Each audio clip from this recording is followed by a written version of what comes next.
बिंदु बड़बड़ाते हुए कागज पकड़े हुए कहती है, यक्षिणी एक डायन, ये कागज यहाँ पापा की फाइल के अंदर क्या कर रहे हैं? कहीं ये उस ड्राफ्ट के कागज तो नहीं जिस ड्राफ्ट के बारे में कायर मुझे बता रहा था। बिंदु ने अभी इतना ही सोचा था कि पाउली उसे टोकते हुए कहती है, अरे क्या कर रही है बिंदिया, तुझे किताबें जमाने को बोली हूँ, पढ़ने को नहीं। अगर तुझे पढ़ना है तो बाद में पढ़ लेना, अभी काम कर ले, बहुत काम पड़ा हुआ है। बिंदु के मन में आता है कि वो इन कागजों के बारे में पूछे, पर वो सोचती है यक्षिणी के बारे में पढ़कर कहीं माँ डर ना जाए। वैसे ही मोहित की मौत से वो बहुत डर गई थी, उन्हें पापा की मौत याद आ जाएगी। नहीं, माँ से इस बारे में कुछ भी पूछना ठीक नहीं है। बिंदु उस फाइल को चुपके से साइड में रख लेती है और रैक में वापस से किताबें जमाने लग जाती है।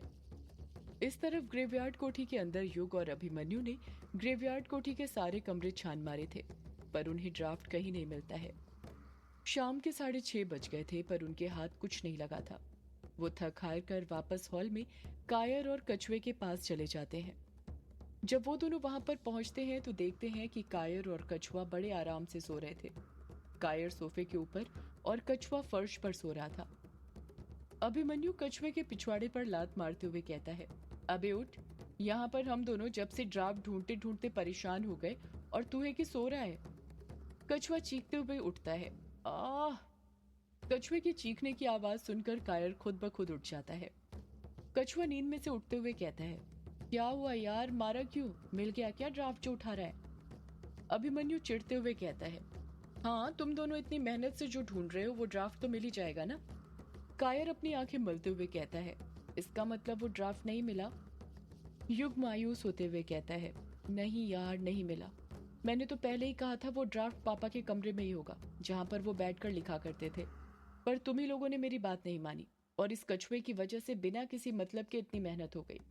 अभिमन्यु युग के कहने का मतलब समझ जाता है और उसका साथ देते हुए कहता है, युग ठीक कह रहा है, अब उस ड्राफ्ट तक पहुंचने का एक ही रास्ता है। अभिमन्यु अपनी बात पूरी करता उससे पहले ही कछुआ डरते हुए कहता है, कहीं तू ये तो नहीं कहने वाला कि अब हमें रूम नंबर 666 के अंदर जाना पड़ेगा, वो ड्राफ्ट को ढूंढने के लिए जिस कमरे में यक्षिणी कैद थी? अभिमन्यु कछुए की आंखों में देखते हुए कहता है, मैं ये कहने वाला नहीं हूँ कछुए, बल्कि ये करने वाला हूँ। अब उस ड्राफ्ट तक पहुंचने का सिर्फ एक ही रास्ता है और वो है रूम नंबर 666। तुझे चलना है तो चल, मैं और युग तो जा रहे हैं एनी हाउ। कायर हिचकिचाते हुए कहता है, पर यार तुम्हें पता है ना उस रूम के अंदर। युग कायर को बीच में ही टोकते हुए चिढ़ते हुए कहता है, हाँ हमें पता है, उसके अंदर यक्षिणी को कैद किया गया था, यही कहने वाला था ना तू। देख कायर, बहुत हुआ, अब तुझे और कछुए को हम दोनों के साथ उस कमरे में चलना है तो चलो, नहीं तो यहीं पर सोते रहो, हम खुद वो ड्राफ्ट ढूंढ लेंगे। कायर पलटकर कुछ जवाब नहीं देता क्योंकि उसे पता था कि बहस करना बेकार है, वो चुप ही रहता है। युग और अभिमन्यु अपने कदम रूम नंबर 666 के पास बढ़ाने लग जाते हैं। कायर और कछुआ भी उन दोनों के पीछे पीछे जाने लग जाते हैं। युग और उसके दोस्त रूम नंबर 666 के पास पहुंच गए थे। कायर और कछुआ तो बहुत घबरा रहे थे, पर युग और अभिमन्यु के चेहरे पर डर का कहीं नामो निशान नहीं था, क्योंकि वो इससे पहले भी 1-2 बार उस कमरे के अंदर जा चुके थे।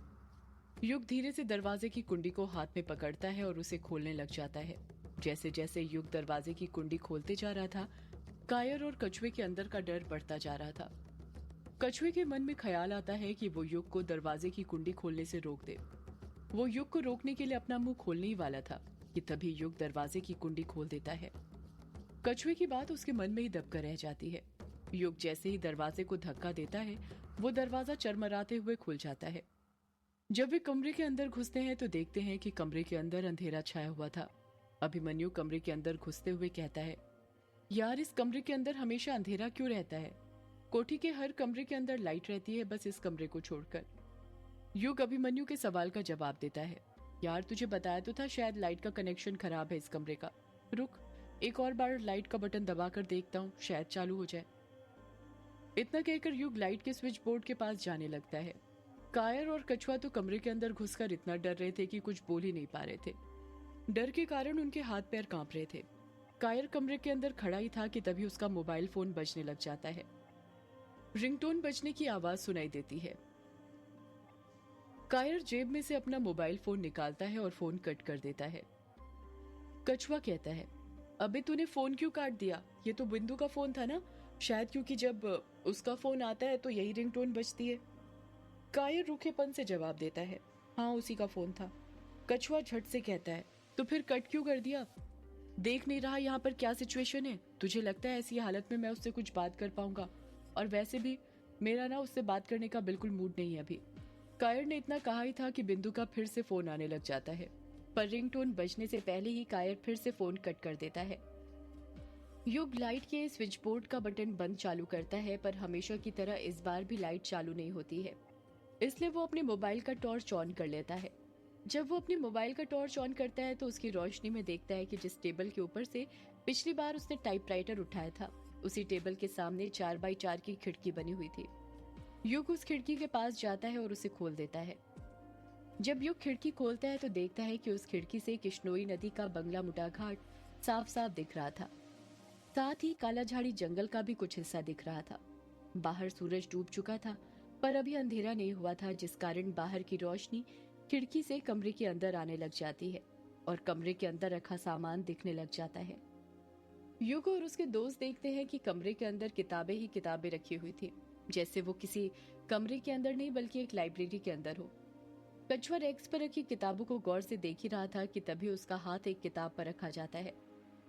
अचानक से कमरे का दरवाजा अपने आप खुलने और बंद होने लग जाता है, जिसे देखकर कछुआ और कायर डर जाते हैं।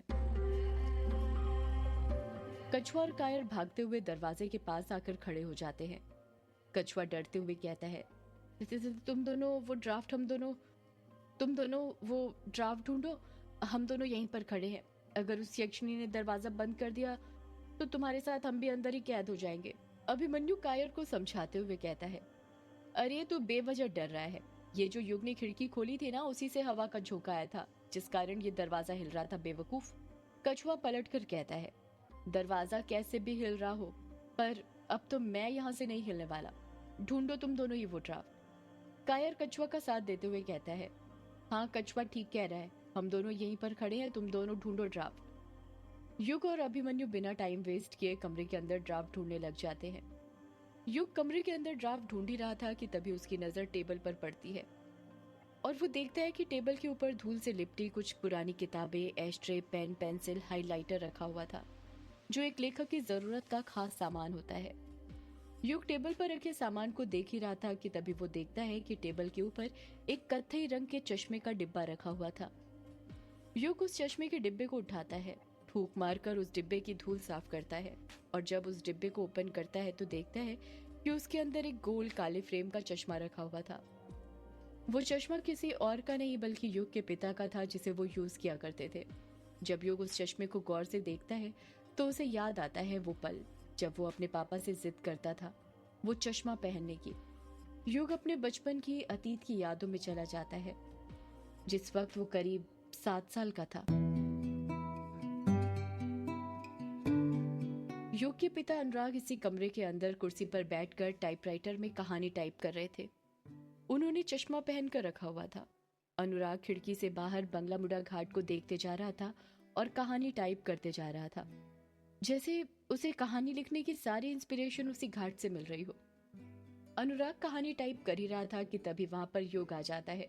युग कुछ देर तक अनुराग को कहानी लिखते हुए देखता है, फिर कुछ सोचकर लाड में अनुराग से कहता है, पापा पापा मुझे भी चश्मा चाहिए। अनुराग युग को अपनी गोद में उठाते हुए बड़े ही प्यार से बोलता है, मेरे बेटे को चश्मा क्यों चाहिए? क्योंकि मम्मी हमें उनका चश्मा नहीं दे रही। मम्मी बहुत गंदी है, हमें कुछ चीज नहीं देती, चॉकलेट भी नहीं। अनुराग युग को समझाते हुए कहता है, ऐसे नहीं बोलते बेटा, आपकी मम्मी जो बोल रही हैं आपकी भलाई के लिए ही बोल रही हैं। युग रोता हुआ मुंह बनाते हुए कहता है, नहीं पापा, हमें चश्मा चाहिए आपकी तरह। दूसरे वाले कमरे से युग की माँ की आवाज सुनाई देती है, क्या कहा तूने? चश्मा चाहिए तुझे? रुक, अभी आकर देती हूँ मैं तुझे चश्मा। बड़ी शिकायत करने लगा है आजकल तू मेरी अपने पापा से। तुझे चश्मा बिल्कुल नहीं मिलने वाला। जैसे जैसे बड़ा होता जा रहा है तेरी शैतानियां कुछ ज्यादा ही बढ़ती जा रही हैं। आज कह रहा है चश्मा चाहिए, जब बड़ा हो जाएगा तो कहेगा बाइक चाहिए। अपनी माँ की गुस्से भरी आवाज सुनकर युग रोने लग जाता है और जिद करते हुए कहता है, नहीं पापा, पापा मुझे चश्मा चाहिए, चाहिए तो चाहिए, मुझे अभी चश्मा चाहिए। अनुराग युग के आंसू पोंछते हुए कहता है, ऐसे रोते नहीं बेटा, चुप हो जाओ। नहीं पापा, मुझे चश्मा चाहिए और अभी चाहिए। आपके पास भी चश्मा है, मम्मी के पास भी चश्मा है, बस मेरे पास ही नहीं है। मुझे भी चश्मा चाहिए। बेटा, आप अभी छोटे हो ना, इसलिए आपके पास चश्मा नहीं है। छोटे बच्चे चश्मा नहीं पहना करते हैं। आपकी मम्मी और हम बड़े हैं ना आपसे, इसलिए हमें चश्मा लगा है। जब आप बड़े हो जाओगे तब हम आपको भी चश्मा दिला देंगे। नहीं नहीं पापा, मुझे चश्मा चाहिए। इतना कहकर युग दहाड़ी मारकर रोने लग जाता है। युग को रोता हुआ देखकर अनुराग अपना चश्मा निकालता है और युग को पहनाते हुए कहता है, रोते नहीं बेटा, आपको चश्मा चाहिए था ना, ये लो आप मेरा चश्मा पहन लो। अब खुश, हैप्पी हो ना? अच्छे बच्चे रोते नहीं, गंदे बच्चे रोते हैं, और आप तो मेरे गुड बॉय हो ना। इतना कहकर अनुराग युग को अपना चश्मा पहना देता है। जैसे युग को चश्मा लगता है, युग चुप हो जाता है। बच्चे होते ही ऐसे हैं, जिनके आंसू एक पल में आ जाते हैं और एक पल में गायब हो जाते हैं। युग अनुराग से पूछता है, मैं कैसा लग रहा हूँ पापा? अनुराग युग के सिर पर हाथ फेरते हुए कहता है, मेरा बेटा पूरा हीरो की तरह लग रहा है। नहीं पापा, मैं हीरो की तरह नहीं लग रहा, आप झूठ बोलते हैं। अनुराग हैरानी के साथ कहता है, फिर किसकी तरह लग रहे हो बेटा? मैं आपकी तरह लग रहा हूँ पापा। मैं कोई हीरो की तरह नहीं, बल्कि आपकी तरह बनना चाहता हूँ। आप ही मेरे हीरो हो। युग की प्यार भरी बातें सुनकर अनुराग युग को अपने गले लगा लेता है। अनुराग युग को गले लगाकर प्यार ही कर रहा था कि तभी युग की माँ वहां पर आ जाती है। युग ने अपने पापा का चश्मा पहना हुआ था, जिस कारण उसे उसकी माँ का चेहरा धुंधला नजर आ रहा था। युग की माँ ने रेड साड़ी पहनी हुई थी। युग की माँ युग की तरफ अपने कदम बढ़ाते हुए कहती है, अनुराग, तुम ना इसकी हर जिद पूरी करो और बिगाड़ दो इसे। इसे ना तुम्हारे लाड प्यार ने बिगाड़ कर रखा है। अगर तुम ऐसे ही इसकी हर जिद पूरी करते रहे तो देखना बड़े होकर कितनी बड़ी बड़ी फरमाइशें करेगा, और यदि तुमने उसे पूरी नहीं की तो फिर देखना क्या करता है ये। अनुराग युग की माँ को समझाते हुए कहता है, कुछ नहीं होता, बच्चा है, अभी जिद नहीं करेगा तो कब करेगा। और ऐसी कौन सी चीज मांग ली जो मैं लाकर नहीं दे सकता? बस एक चश्मा ही तो मांगा है ना। और रही बात बड़े होने की, तो मैं अपने बेटे की सारी ख्वाहिश पूरी करूंगा। उसे कभी किसी चीज की कमी नहीं होने दूंगा। युग की माँ अनुराग को ताना मारते हुए कहती है, ख्वाहिश पूरी करने के लिए पैसों की जरूरत होती है अनुराग, और वो कहाँ से लाओगे? ये सड़कों पर तुम्हारी घटिया किताबें बेचकर। भूलो मत, ये जो घर चल रहा है ना, ये मेरे पैसों पर चल रहा है। मैं कमाती हूँ तो आते हैं दो पैसे, वरना तुम्हारे इस लिखने के शौक ने तो डुबा दिया है हमें। पता नहीं कब अकल आएगी तुम्हें और कब लिखना छोड़ोगे। अनुराग पलटकर कुछ जवाब नहीं देता है, क्योंकि उसे पता था कि युग की माँ जो बोल रही थी वो सब सच बोल रही थी। सारा घर युग की माँ के पैसों से ही चलता था। युग को ये सब अच्छा नहीं लगता और वो अपनी माँ से बोलता है, माँ, आप पापा को क्यों डांट रही हो? आपको पापा को डांटना नहीं चाहिए। पापा बहुत अच्छे हैं। आप ही बुरी हो जो सबको डांटती रहती हो।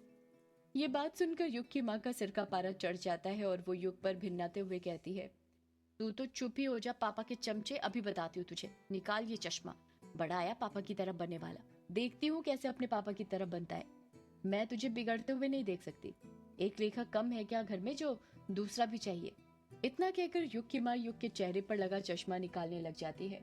युग अपनी माँ को रोकते हुए कहता है, नहीं माँ, मैं नहीं उतारूंगा चश्मा, छोड़ दीजिए मुझे। ऐसे कैसे नहीं उतारेगा, मैं भी देखती हूँ, आखिर माँ हूँ मैं तेरी। इतना कहकर युग की माँ युग का चश्मा अपने दोनों हाथों से निकालने लग जाती है और युग अपनी माँ को रोकने लग जाता है। युग रोते हुए कहने लग जाता है, नहीं माँ, मत निकालो मेरा चश्मा। सदियों से है